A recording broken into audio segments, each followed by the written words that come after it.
Hey, ¿qué pasa, cracks? Bienvenidos, bienvenidas un día más a Musicografía. Han pasado 600 años. Han pasado mucho tiempo. Han pasado muchos vídeos. Ha pasado mucha pereza también por hacer este vídeo, pero hoy cerramos una etapa. Hoy cerramos la trilogía metafísica de Despel Omega.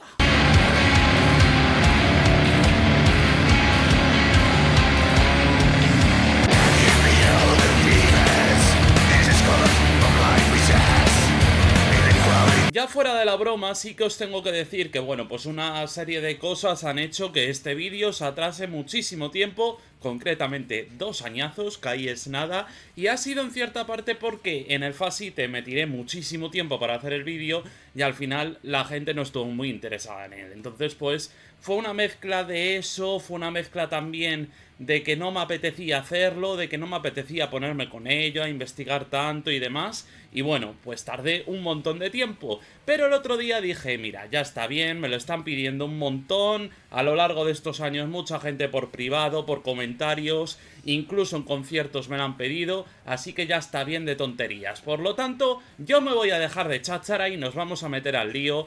Porque ya sabéis que esto no va a ser un vídeo más y esto va a ser un vídeo que se va a tener que estudiar mucho porque es denso de narices. Cosa que por otro lado también me daba pereza para hacerlo, he de ser sincero. Paracletus es el quinto álbum de estudio de la banda francesa Despel Omega.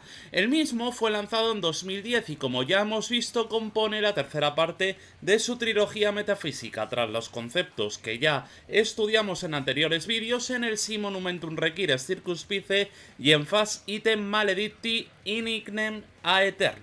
Pasaron 3 años en concreto entre el Facite y el Paracletus. Obviamente en anteriores discos sí que habíamos visto pues una concepción más de una religión como fuerza, una creencia como fuerza dentro de lo que es el satanismo que presentaba ese Si Monumentum Requiret Circuspice que tengo aquí atrás, por cierto, porque lo he estado escuchando precisamente hace un ratito. Y por otro lado también tenemos la concepción del Facite Maledicti, que por supuesto pues ahondaba más en lo que es el razonamiento propio del ser, cosa que ya podéis ver en esos 2 vídeos que preparamos aquí en Musicografía. Pero en esta ocasión Paracletus obviamente pues tiene una cosa bastante distinta dentro de su concepto. En Paracletus nos sumergimos en una obra donde, si ya bien se han explorado todos esos conceptos, donde también se suma por supuesto la lucha a lo divino, en esta ocasión el término Paracletus hace referencia a un término griego, a Paracletos. ¿Qué significa esto?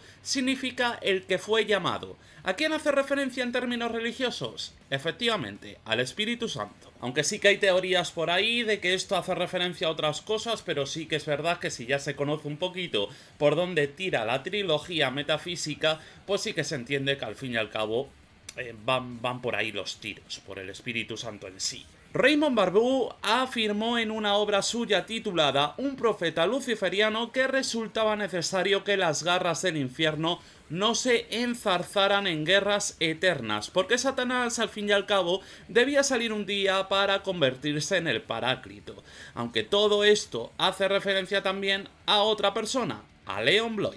Además, que es que incluso en ese texto hace alusión a una tercera hipóstasis. ¿Qué es una hipóstasis? ¿Qué es esa tercera hipóstasis? Pues es al fin y al cabo el Espíritu Santo en sí mismo. Pero, ¿qué hay de la portada? Como es menester en estos casos, el fallecido Timo Ketola fue el encargado de hacer la portada de este tercer álbum de la trilogía, de este Paracletus, y su objetivo, aunque evidente, esconde bastantes curiosidades detrás. No sé si os acordáis que cuando hablamos del Si Monumentum Requiret Circuspice hubo un momentito que sí que hablamos de una bestia de 7 cabezas, la cual pues salía a lo que es la tierra para condenar un poco a los hombres al fin y al cabo que no creían en Satanás. Pues bien, esto tiene un concepto detrás dentro de este Paracletus. El caso es que, como decías, hablaba de una bestia que tenía 10 cuernos y 7 cabezas, en sus cuernos 10 diademas y en cada cabeza un nombre blasfemo. Y vaya, oye, qué casualidad que el disco tenga 10 canciones como esas 10 diademas que tienen al fin y al cabo dentro de sus cuernos, ¿no? El caso es que se decía que la bestia era semejante a un leopardo, con los pies de un oso y la boca de un león. cosa que por supuesto en las referencias de la portada los encontramos. Y si no, pues aquí tienes la portada y al fin y al cabo echa tú un ojo porque bueno, yo creo que se ve si le pones un poquito de empeño. La simbología de la portada no acaba aquí, pues el fuego también juega un papel esencial. Ese fuego que aparece al fondo hace referencia a los versículos donde se citan que todos los que fueron seducidos por la bestia fueron arrojados a un gran lago de fuego. ¿Cuántos meses estuvo esta bestia en la tierra? Bien, sé que esto a lo mejor estáis diciendo, ¿y a mí qué narices me importa saber esto? Pues estuvo 42 meses, y esos 42 meses, ¿qué simbología y qué relación tiene al fin y al cabo con el disco? Pues que el disco dura 42 minutos. Si os lo estáis preguntando, porque sí que es cierto que mucha gente me dijo que en el segundo no había tanta relación al fin y al cabo con el primero, cosa que yo creo que es al fin y al cabo errónea, pero si nos damos cuenta, en el primero se habla de una deidad al fin y al cabo, de seguir una deidad, de seguir un concepto filosófico dentro de lo que es una fe en la destrucción misma. Sí que es cierto que en el segundo también se nos habla de la concepción del ser, de rendirse culto a sí mismo, y en este tercero pues también se habla de otra cosa, que es de la búsqueda precisamente de esa fe para salvarse. Por lo tanto, vamos a encontrar dentro de este disco cosas que están muy relacionadas entre sí y una idea final que os va a volar la cabeza. Vamos a empezar con las canciones.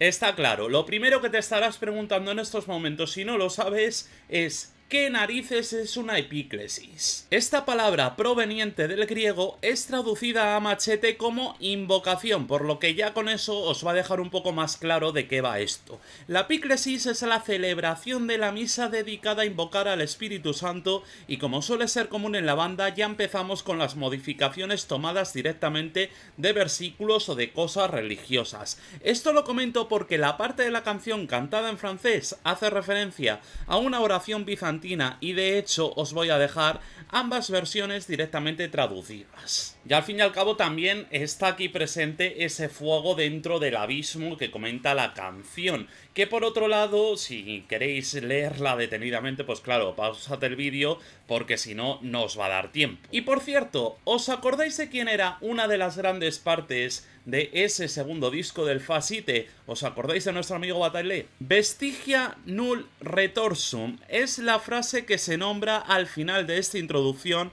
y la misma hace referencia a Mina Bergson, ocultista del siglo XX, autora de la frase y hermana de Henry Bergson, el cual fue criticado por Georges Bataille por sus conceptos de vida, sufrimiento y trascendencia del ser. La frase, por cierto, significa algo así como sin dejar huella, o sin dar un paso atrás, o cualquier otro concepto que hayáis visto por ahí, porque se traduce de varias maneras distintas. Y tiene su sentido cuando veamos el final del vídeo. Vamos con Winds of Predation.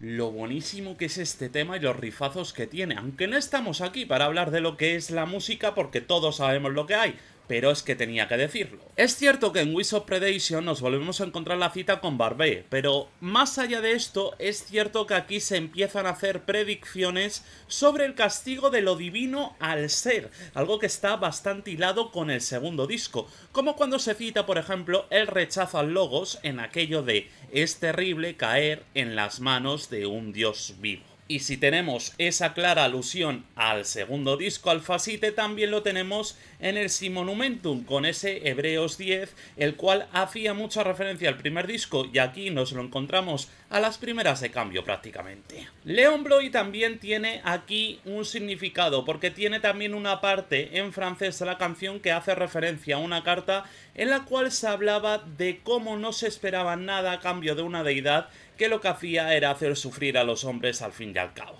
Y sé que ya os está explotando la cabeza seguramente, pero bueno, acabamos de empezar todavía.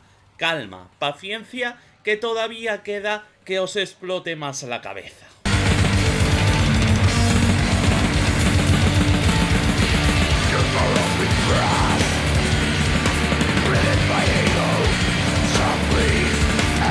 cojones es la abscisión? Os estaréis preguntando. Pues es suscribirse a musicografía. ¿A que esa no la sabías? Esto se utiliza muchísimo en botánica y quiere decir al fin y al cabo separar una parte de un cuerpo. O sea, una parte cualquiera de un cuerpo, pero al fin y al cabo, dentro de lo que es el concepto que estamos explorando hoy, dentro de ese análisis teológico y filosófico, aquí lo que quiere decir es renuncia. La escisión, a lo que hace referencia la canción, ahonda en la idea de cortar las partes corruptas del ser.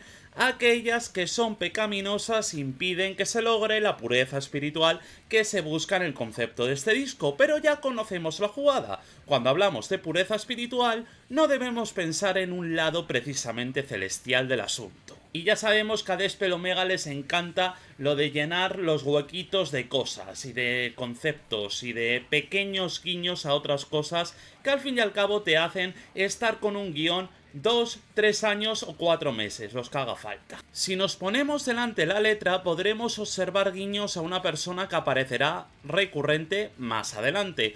Charles Baudelaire, el autor de Las Flores del Mal. En la canción nos encontramos citas de Malditas Mujeres, que es un poema suyo, o de, por ejemplo, Elevación, un poema que sí, no me repito, también aparecerá a posteriori en algunas otras canciones y en algunas otras frases. Más allá de esto, por supuesto, encontramos dos cosas. La primera es la frase en latín, Implemini Spiritus Santo, que hace referencia a pasajes como Efesios 5:18 y Juan 20:22, que significa algo tan sencillo como estamos llenos del Espíritu Santo. Y vuelvo a decir lo mismo, todo tiene mucho más sentido, todas estas cosas tienen mucho más sentido cuando comprendes el concepto del disco. Y para comprenderlo totalmente no creo que te baste con ver solo el vídeo una vez, esto es así, al fin y al cabo es un concepto que hay que estudiar un poco y que es denso y yo lo sé que no os vais a quedar con ello a la primera, como yo tampoco me quedé con ello.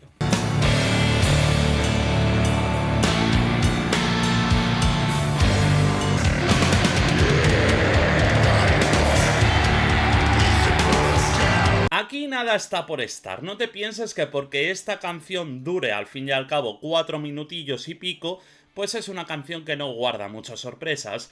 Todas las canciones de Despel Omega en la trilogía metafísica tienen sentido y tienen concepto detrás. La canción hace referencia directa a la escasez. ¿A la escasez de qué, al fin y al cabo? Pues aquí os dije que os ibais a enterar un poquito más o menos del concepto porque es a la escasez de fe y a la escasez de esperanza. Y esto por supuesto también da cabida a dos cosas, al vacío y a la desesperación. Adrien César Aigrón fue un impresor y librero francés del que no hay mucha información, pero que destacó como autor de obras relacionadas al catolicismo y la vida obrera. Quiso escribir sus memorias en 1848, pero no se lo concedieron y solo 5 años después falleció. Y tú te preguntarás una vez más por qué narices nombra este tío a este señor del cual casi no hay ni registros. Pues porque el trozo que está en francés en la canción es una cita suya que estáis viendo subtitulada en este mismo momento y que, si así lo queréis, podéis pausar, como he dicho, la pantalla para ver su significado y para estudiarlo correctamente. Y por supuesto, tampoco faltan los pasajes bíblicos. De hecho, aquí es donde aparece por primera vez una persona, uno de esos profetas o personajes al fin y al cabo de la Biblia, que es muy importante dentro de lo que es el concepto de Paracletus, Isaías. Digo esto porque el profeta está muy representado en la obra y ahonda sobre diferentes profundidades dentro del estandarte de la obra. Ese Paráclito que, como ya vimos al principio, hace referencia real al Espíritu Santo, pero aquí se cambia de lado en la historia y se convierte en Satanás. En Isaías 14:11 el profeta hablaba, dentro de lo que es el concepto teológico, no quiere decir que yo esté de acuerdo con estas cosas, ni muchísimo menos, pero sí que es cierto que hablaba dentro de un concepto de una pompa que caía del cielo para purgar los pecados del mundo. ¿Cuál era esa pompa? Pues una vez más, el Espíritu Santo. Y sí, bueno, ya sabéis, el Espíritu Santo.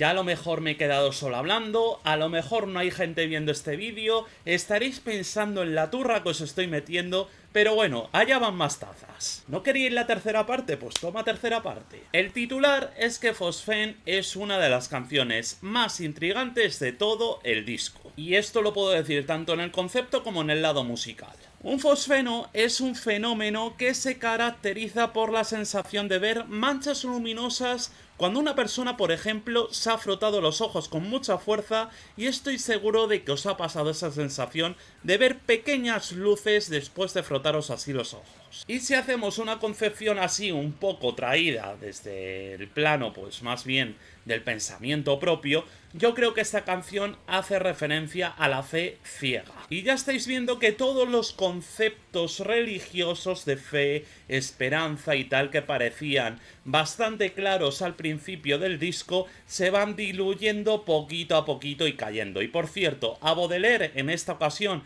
se le suman más referencias. Juan 20:22 nos habla de un pasaje donde se comenta: y dicho esto, sopló sobre ellos y todos fueron llenados del Espíritu Santo.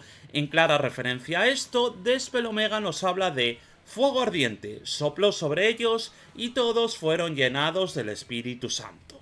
Pero una de mis referencias favoritas está en la parte en francés, porque este pasaje hace referencia a En el camino de Jacques Kerouac, donde el alter ego del autor habla de Dean, el alter ego de Neal Cassady. En esta cita se dice: asaltado por una miríada de fosfenos celestiales, tuve que luchar para ver la silueta y Dean parecía Dios. Con libre interpretación una vez más y cambiando cosas para que el concepto quede al fin y al cabo ligado a lo que es este Paracletus, Despel Omega pues hacen su propia frase y lo trasladan así, pero todo viene de aquí. Que por cierto, qué maravilla de libro y cómo molaba la generación Beat.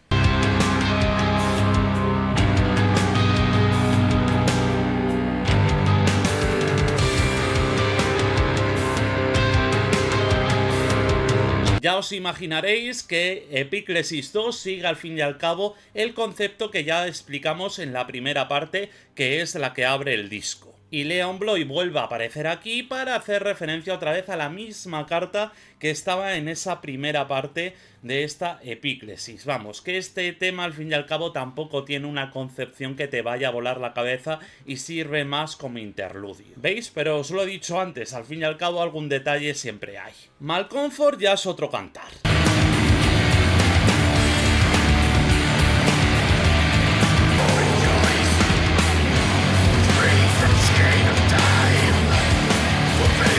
En esta ocasión la figura de Jeremías e Isaías aparecen a lo largo de este tema. Algunos de esos ejemplos nos los encontramos en frases como, y traduzco textualmente: esta congregación fue expulsada de la humanidad, bajo este funesto sol de escarcha, como una rama abominable. O por ejemplo, en esta otra frase: vientos furiosos recorren Babilonia, como un caos primigenio se extienden, bestias demacradas aúllan con voces angelicales. De hecho, aquí también aparecen guiños tanto a Baudelaire como también a Camus, que al fin y al cabo con Camus luego tengo que hacer una pequeña reflexión cuando acabemos y os desvelo un poquito de qué creo que va este disco al fin y al cabo, porque estos son comentarios míos, no quiere decir que sea la verdad absoluta, es lo que yo percibo al fin y al cabo en este Paracletus. Malcomfort sugiere malestar, y al fin y al cabo este malestar es bastante palpable. ¿Por qué? Porque aquí lo que notamos es destrucción en estado puro, y no una destrucción simplemente en la que se basaba, por ejemplo, el Simonumentum. Aquí se destruye lo del Simonumentum, aquí se destruye lo de Facite Maledicti, y aquí también se destruye lo que estaba pensado al principio de este disco. Se destruye todo.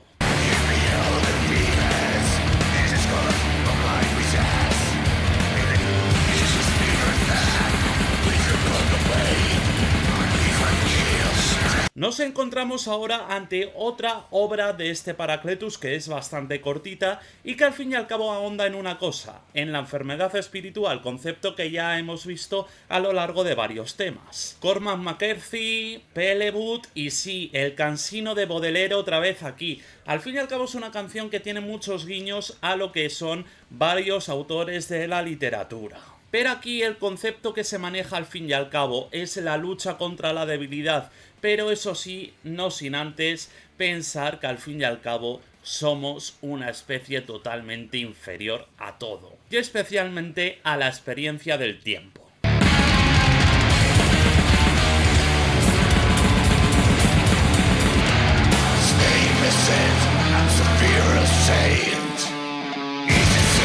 Devouring Famine, al fin y al cabo, que por cierto me recuerda mucho a esa One Man Band que tantas veces hemos recomendado por aquí, sí que es cierto que Devouring Famine a mí me lleva sobre todo a un concepto que ya venimos explorando dos temas atrás, bueno, desde hace ya unos cuantos temas, pero que aquí ya se termina por ejemplificar del todo. Aquí el ser ya se empieza a dar cuenta de que después de todo es absurdo, todo es absurdo. Caemos en el absoluto nihilismo y en el absoluto vacío. Aquí solo hay destrucción y hambre de ello. De aquí Barbu se alza en su máximo exponente, tal y como hemos dicho al principio. El Paráclito se alza, pero no se alza como el Espíritu Santo, ni se alza tampoco como algo satánico o por asomo algo así, ¿no?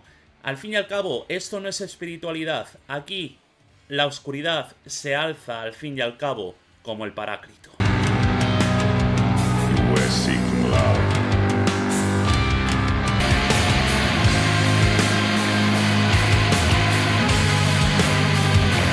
Cuando llegamos a este final se nos desvela absolutamente todo. La restauración de todas las cosas. Esa es la referencia a la cual tenemos que ligarnos. Esa es la traducción del último tema de esta trilogía metafísica. Y es algo que se cita en el Nuevo Testamento. Es una canción que, como digo, define muy bien la trilogía entera, puesto que con una sola frase lo dice todo. Buscabas fuerza, justicia, esplendor, buscabas el amor. Aquí está la fosa, aquí está tu fosa. Su nombre es silencio. Ni la fuerza, ni la debilidad, ni el amor, ni el odio, ni la destrucción, ni la construcción, absolutamente nada. Solo está lo absurdo que decía Camus, solo está el nihilismo absoluto que encontramos en toda la obra y que nos damos cuenta al llegar al final del camino. Algo que está, en cierto modo, muy bien representado dentro de lo que es la portada del Fascite, con esa persona cayendo al fin y al cabo a un vacío absoluto. Esto sumado a la importancia de los fragmentos de Isaías sobre la causística de la búsqueda de demasiada luz u oscuridad, hace que al final tengamos una sola concepción. El ser está condenado a la destrucción, se mire por donde se mire y se agarre a lo que se agarre, sea un supuesto dios benigno o maligno, o por otro lado a la propia concepción del ser. Paracletus es al fin y al cabo el canto de cisne del ser. Es esa concepción en la cual empezaba creyendo en la destrucción y en una nueva orden para generar un nuevo impulso, luego cayendo en la propia concepción del ser y creerse que con eso estaban a salvo, y luego al fin y al cabo en la espiritualidad, y ninguna de las tres cosas salva al hombre de un vacío final. Compartid el vídeo si os ha gustado y como siempre nos vemos en el próximo vídeo. No os perdáis los otros dos capítulos porque creo que vais a entender todo el concepto mucho mejor si veis los anteriores. Nos vemos a la siguiente, cracks. ¡Adiós!